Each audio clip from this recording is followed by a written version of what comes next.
escenario muchísimo más explosivo, que me parece que es el que ha sucedido. Digamos, seguir con esto.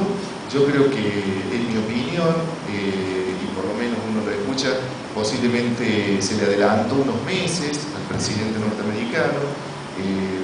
La idea era que reventara, digamos, en otro momento, pero no hay que descuidar la competencia dentro del mismo sector financiero y económico en los Estados Unidos y a nivel internacional, pero sobre todo dentro de los Estados Unidos.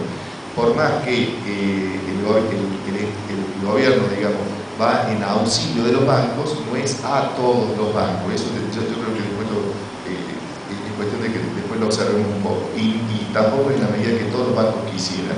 Entonces la competencia a nivel de banco y la competencia a nivel de empresa sigue y más fuerte que nunca.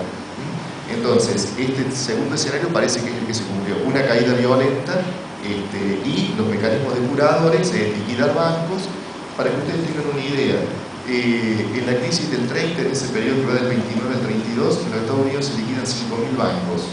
Entonces, bueno, que estaba en el mismo escenario, les vuelvo a repetir, este cinturón de seguridad que se trató de crear, me parece que no está dando los resultados esperados. Por otro lado, bueno, después comento esto. La tercera alternativa está dada por lo que se dio, digamos, una profundización en la recapitalización en la URSS, los países del este, ex Unión Soviética y China. Bueno, China abrió su economía, no hubo ningún problema, pero el quid de la cuestión está si la economía china, ¿no es cierto?, es una discusión que viene ya desde hace unos años entre economistas y expertos, si la economía china va a ser el motor suficiente para mantener el nivel de actividad económica, no digo en el nivel de los Estados Unidos, pero sí con cierto grado de autonomía. Mi opinión en particular es que no, por más que la economía china viene creciendo, y esto es un dato histórico, a más entre un promedio del 8 y 9% en los últimos 30 años, es un caso único en la historia del capitalismo, y de la mano, ¿no es cierto?, de un Estado fuerte, pero hay síntomas que uno puede decir que la economía china no estaría en condiciones. Primero, hay un alto nivel de precariedad laboral, más de 300 millones de personas en condiciones, digamos, sin ninguna red de contención en la economía china, en sectores de la construcción, empleados por tiempo parcial, un fuerte desprendimiento y ruptura, digamos, a nivel de los lazos familiares.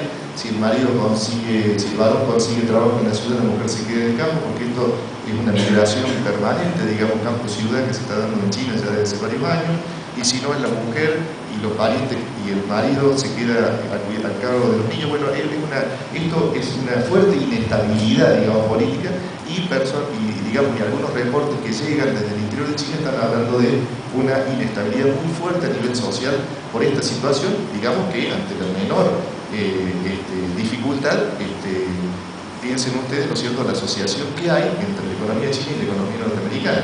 Los bonos del Tesoro norteamericano, para que tengan una idea, Estados Unidos tiene un producto bruto más o menos entre 13 y 13,8, más o menos me parece que es billones de los nuestros de dólares, es el PBI. La deuda que tiene con lo que es Estados Unidos es más o menos el 80% de su PBI. ¿Y quiénes son los grandes tenedores? Japón, que tiene más de $1 billón, China, que debe tener alrededor de $1 billón de los bonos norteamericanos, Rusia es el otro gran tenedor de bonos de los Estados Unidos. Entonces, aquí hay una brecha que algunos expertos dicen que está entre 5 y 6 billones de dólares que hay que limpiar. ¿Se entiende? Hay 5 o 6 billones de dólares que están dando vuelta, que ¿quién va a pagar por ellos? ¿Cómo ir a hacer esto? Es realmente complicado. Estamos hablando casi del 40% del Producto Bruto norteamericano, la principal economía del mundo. Estados Unidos, piensen que es la cuarta parte de la economía del mundo. O sea, la crisis tiene una dimensión interesante. Bueno, a partir de esto, digamos, esta idea, digamos, de la recomposición espacial, un poco yo había sugerido, bueno, este tema, alguna relación con esto que uno trabaja, que es la economía social, parece un poco lejano, pero digamos, por ahí yo digo que bueno, uno es un poco audaz por ahí en tirar una idea. Creo que vamos a asistir a un escenario de, no digo de de países o de regiones que se desprendan, digamos, de la dinámica mundial. Me parece que no son, bueno, en esto también el campo está dividido, pero son menos que opinan que puede haber un desprendimiento, o sea, desprendernos de la dinámica mundial, salirnos de esta crisis. ¿Qué posibilidades tenemos? Me parece que son escasas. Pero sí lo que creo que esta idea del multilateralismo es una de las ideas que va a ser fuertemente afectada. Para que tengan una idea, cómo era el comercio mundial en la etapa de la crisis, que fue una larga crisis que en realidad, ya al final del gobierno de Roosevelt, ya las medidas anticrisis que había tomado ya en 1937 ya demostraron su fracaso. La verdadera solución de la crisis, bueno, fue la guerra, ¿no es cierto? O sea, transforma digamos, un problema de funcionamiento interno de la economía en un problema externo. El totalitarismo, el nazismo, etcétera, etcétera. Es decir, sacar fuera. Y entonces, bajo la bandera, ¿no es cierto?, de la defensa nacional, de la afectación de los valores de la patria, etcétera, del patrioterismo, bueno, se logró, digamos, disciplinar a grandes masas de personas en el mundo. Yo no digo que ese sea el escenario que vaya a ser ahora, eso también depende, ¿no es cierto?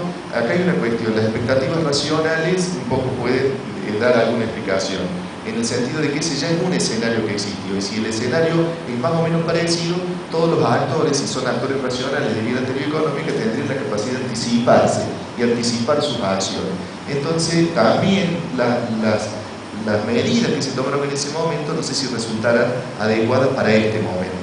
Pero sí lo que creo que si hay una sociedad mucho más movilizada, hay más posibilidades, digamos, de enfrentar con éxito, o por lo menos que la crisis no lo paguen los mismos. Había un dicho en los años 30 que decía, los negros son los últimos en entrar en el empleo y son los primeros en salir.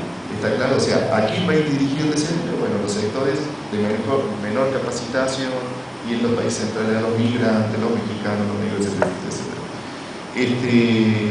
Digamos, las posibilidades de mecanismos para enfrentar la crisis a nivel regional, me parece que el tema del Mercosur es una cosa, pero mi opinión es que no solamente esto debe quedar en manos del gobierno, yo entiendo que las sociedades deben movilizarse y defender sus intereses. Y sus intereses me parece que básicamente pasan por defender el empleo, digamos, recuperar, yo por lo menos recupero esta idea de que las personas vivan de su trabajo, ¿no?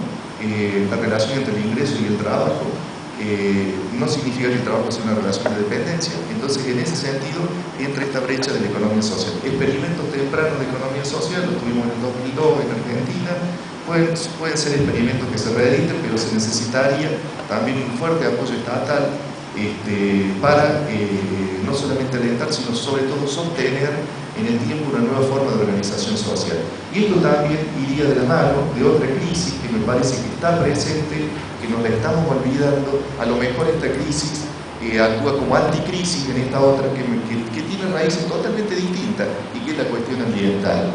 Me parece que el tema ambiental es una cuestión que no podemos dejar de prestarle atención. ¿Por qué digo como anticrisis? Porque la recesión internacional puede llevar a una menor explotación de recursos, etcétera, etcétera, una recesión internacional. Pero eso hay que tener cuidado, no es en toda la línea.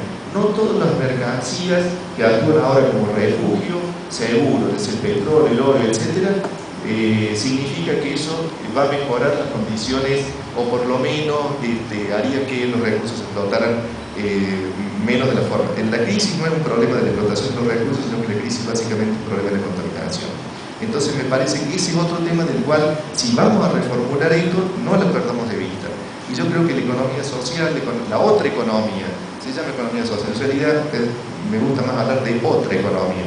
Esa economía que dice otro mundo posible mejor, me parece que eso es una guía que hoy se repite en los movimientos sociales a nivel internacional cada vez con mayor insistencia. Yo creo que haya posibilidad de convergencia, eso dependerá de la claridad y de la posibilidad de globalizar justamente estos movimientos.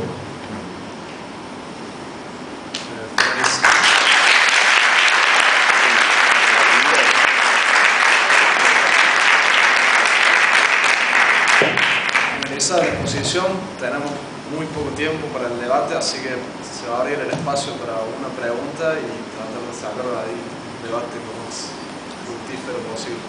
¿Es una sugerencia? Y se hagan todas las preguntas, contestar. ¿Puede ser?